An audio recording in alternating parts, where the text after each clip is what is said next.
নমস্কার, মণ্ডলবাড়ি রান্নাঘরে সকলকে স্বাগত জানাই। আজকে আমি তিতা চচ্চড়ি করে দেখাবো এবং তিতা চচ্চড়িতে যেইটা দিলে বেশি স্বাদ হয় সেটাও আপনাদেরকে বলে দেবো। প্রথমে কড়াইতে তেল গরম হয়ে গেলে তার মধ্যে আমি পাঁচফোড়ন দিয়ে দেবো। পাঁচফোড়ন দিয়ে তার মধ্যে আমি কেটে ধুয়ে রাখা আলু, উচ্ছে আর রাঙা আলু দিয়ে একটু নাড়াচাড়া করে নুন, হলুদ, কাঁচা লঙ্কা দিয়ে নাড়াচাড়া করে ঢেকে দেবো এবং সবজিটা যখন সিদ্ধ হয়ে যাবে তারপরেই গিয়ে নামানোর আগেই আমি এটা দেব। আমার কাছে যেহেতু এই কয়েকটা সবজিই ছিল বাড়িতে থাকা, তো সেটা দিয়েই আমি বানিয়েছি। আপনারা চাইলে অন্য কোনো সবজিও এর মধ্যে দিতে পারেন, খেতে ভালো লাগবে।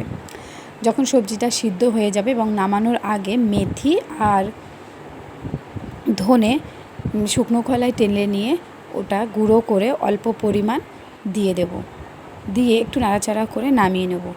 জাস্ট অসাধারণ লাগবে যদি এই মেথি আর ধনে গুঁড়োটা দেন, তাহলে দারুণ লাগবে। ভিডিওটি দেখার জন্য অসংখ্য ধন্যবাদ। চ্যানেলটি অবশ্যই লাইক, সাবস্ক্রাইব করুন।